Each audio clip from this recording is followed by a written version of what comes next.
Halo kawan, kembali lagi bersama dengan Agung.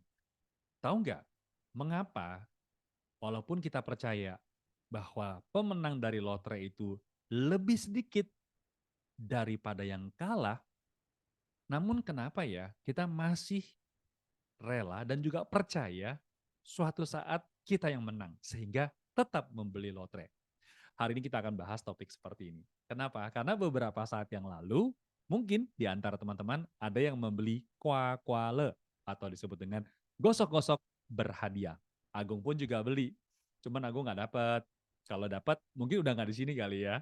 Dan kenapa Agung nggak sharing padahal belinya lumayan cukup banyak ya? Kenapa nggak sharing? Nanti bakal Agung berikan jawabannya. Kita lihat, sebenarnya fenomena membeli lotre di Taiwan ini sudah sekian tahun. Apalagi pada saat mendekati tahun baru Imlek. Tahun baru ini adalah tahun baru apa? Tahun baru kelinci. Sehingga topik ataupun juga kuak-kuale yang dimunculkan berhubungan dengan kelinci. Teman-teman sekalian mungkin juga bingung ya, kenapa kalau misalnya di Taiwan untuk lotre itu terutama mendekati tahun baru Imlek, kenapa selalu rame ya? Karena adat istiadat orang Cina yang masih kental itu yakin kalau keberuntungan di tahun baru Imlek itu akan lebih tinggi daripada hari-hari biasanya. Sehingga tidak heran mendekati tahun baru Imlek banyak orang untuk mencoba keberuntungannya dengan membeli lotre salah satunya. Oke, dan yang kedua, karena kan di Taiwan sendiri untuk lotre adalah usaha yang diresmikan atau dilegalkan oleh pemerintah Taiwan. Tentu harus ada perusahaan pengelolanya. Karena ini adalah usaha, sehingga pasti ada beberapa cara marketing yang dilakukan perusahaan tersebut untuk menyebarluaskan informasi ini agar semakin banyak pembeli ataupun juga warga untuk bermain dalam lotre tersebut. Sehingga tidak heran, berita-berita di televisi, di majalah, di koran, pasti akan membahas hal-hal seperti ini. Yang kedua, tentu saja sosial media menjadi pemicu atau pendorong untuk kita membeli lotre tersebut. Maka tidak heran ya, kalau misalkan seakan-akan, walaupun kita tahu yang menang itu sedikit, tapi setiap kali kita mencari ataupun juga sengaja FYP di sosial media kita, di akun kita, yang muncul adalah, wih, ternyata dia dapat 1.000, dia dapat 10.000, dia dapat 100.000. Bahkan kemarin ada yang mengatakan mendapatkan 1 juta NT. Langsung beritanya tersebar. Ini sebuah fenomena yang cukup unik, yang padahal kita tahu secara sadar bahwa yang menang mungkin hanya 1 orang, 2 orang. Yang kalah tidak memposting apa yang dia beli.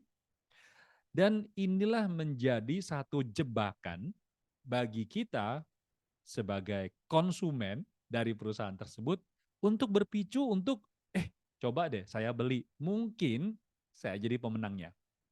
Kawan-kawan, ini adalah satu sharing yang hanya ingin memberikan pendapat Agung kepada teman-teman apa yang Agung temukan. Semoga aja bermanfaat. Yang pertama, dari aspek psikologisnya. Kenapa orang bisa berbondong-bondong ataupun juga rela mengantri membeli lotre tersebut padahal kita tahu kita mungkin tidak menang. Tapi ada yang mengatakan, oh mungkin juga gue bisa menang. Tetangga gue aja menang, masa gue nggak menang? Namanya juga lotre, berarti ada persentasenya. Tidak mungkin usaha itu rugi, pasti pengusaha ingin untung. Oleh karena itu, hati-hati loh pada saat kita membeli lotre. Karena apa? Karena apa yang diciptakan dalam sistem lotre tersebut adalah menggunakan apa ya, psikologis di mana manusia itu yakin dia tuh orang yang paling beruntung. Sehingga mereka rela untuk membeli. Yang kedua, mereka itu rasa menanti, ingin menang, mendapatkan uang tersebut. Bayangin ya, gosok-gosok berhadiah itu investasi 2.000 bisa mendapatkan 20 juta NT, luar biasa sekali. Itu udah melayang-layang tuh imajinasi para pembeli, termasuk Agung juga pada saat itu. Sehingga bagi Agung percaya bahwa pasti Agung bisa menang. Ya nggak dapat 20 juta nggak apa-apa deh. 1 juta juga nggak apa-apa. Tapi tunggu dulu di sini. Apakah Anda bisa mendapatkan 1 juta, Mas Agung? Ternyata tidak. Nggak sampai 1 juta, bahkan rugi. Oke, nah inilah yang menjadi satu faktor psikologis yang membahayakan.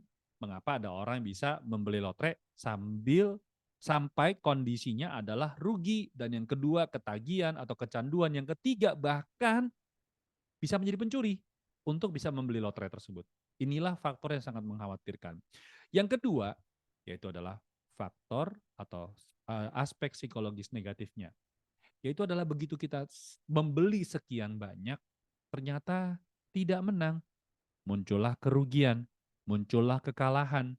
Dan juga yang paling membahayakan, karena kalah di kali ini, selalu yakin bahwa, oh mungkin kesempatan berikutnya saya masih bisa menang.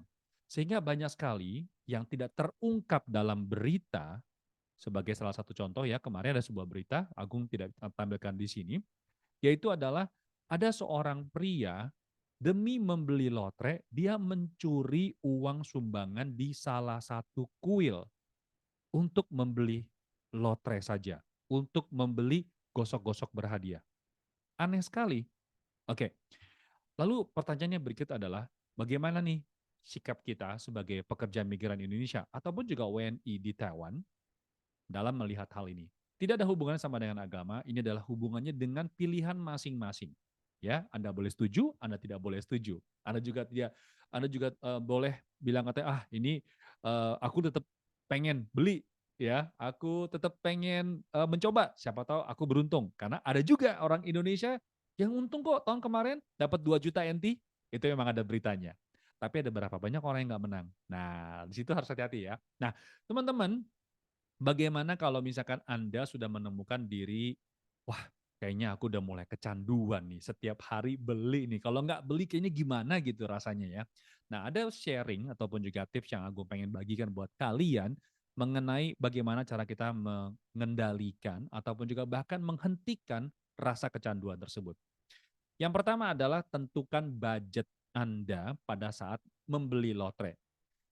Menurut aku budget begini ya, budget itu adalah angka yang Anda pertaruhkan ataupun juga Anda investasikan ke sebuah tempat apabila angka tersebut tidak menyebabkan kerugian yang signifikan bagi kehidupan Anda boleh menggunakan budget tersebut. Karena kalau misalkan kita bilang dengan angka yang nominal yang tepat, misalkan budgetnya 1.000 per minggu, belum tentu kata 1.000 per minggu itu cocok untuk setiap orang. Ada orang yang mungkin 1.000 NT itu 1 menit udah habis. Artinya uangnya banyak, sehingga budget mereka akan lebih tinggi. Sehingga kalau Anda ingin melakukan investasi berbagai macam ya, ataupun juga meminjamkan uang contohnya kepada orang lain ya, carilah di mana angka tersebut begitu Anda keluarkan, uang itu hilang, Anda tidak merasa sakit. Jadi, andai kata Anda membeli kuak-kuale ataupun juga gosok-gosok berhadiah 500 NT itu kayaknya sakit banget, ya jangan beli 500. Kalau 200 nggak sakit, silahkan beli 200.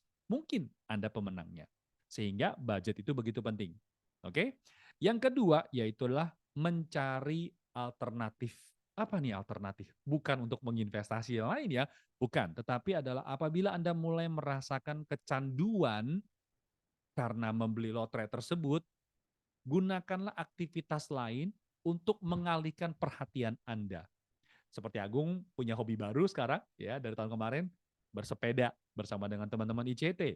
Itu mungkin juga sebagai salah satu alternatif bagi Anda pada saat Anda mulai kepikiran, kayaknya gue mesti beli lotre nih, kayaknya gue bakal menang, gue ada feeling nih.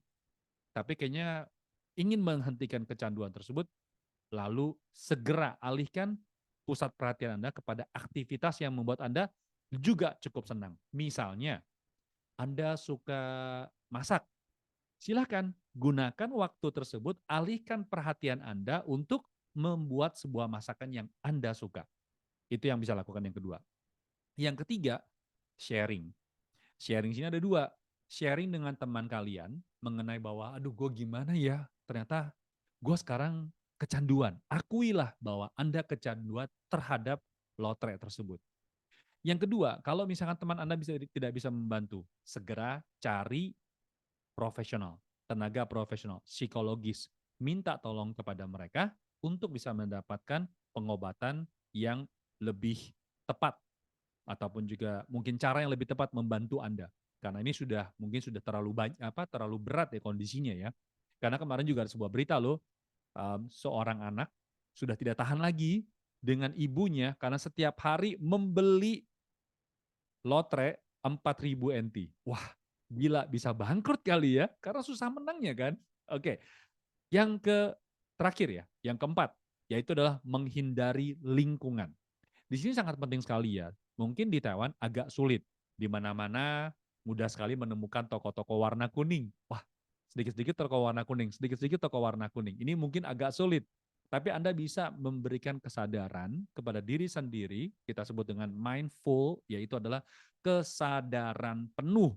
Begitu Anda melihat bahwa toko kuning itu seakan-akan memanggil Anda, mungkin Anda juga bisa bertanya, kenapa dia memanggil aku ya? Kenapa saya ingin membeli lotre tersebut? Kenapa saya ingin membeli gosok-gosok berhadiah tersebut? Carilah alasan atau penyebab utamanya. Kebutuhan apa sih yang sebetulnya dipenuhi oleh aktivitas itu? Mungkin di dalam batin Anda ada sebuah kebutuhan yang tidak terpenuhi, sehingga Anda mengalihkan rasa kehampaan tersebut ke kegiatan membeli lotre ataupun juga membeli gosok-gosok berhadiah itu. Teman-teman sekalian, moga-moga aja sharing ini bermanfaat ya. Jadi sekali lagi, ini tidak ada yang benar, tidak ada yang salah, ini pendapat Agung berkaitan dengan gosok-gosok berhadiah. Ini adalah pilihan. Tapi ingat, sekali lagi, jangan dianggap sebagai tempat untuk mempertaruhkan segala pun apa yang kalian miliki. Karena kesimpulan tadi lagi, kita semua tahu kok bahwa lotre itu yang kalah lebih banyak daripada yang menang. Demikianlah sharing hari ini. Semoga aja bermanfaat. Kita ketemu lagi di kesempatan berikutnya. Salam optimis. Sampai jumpa. Bye-bye.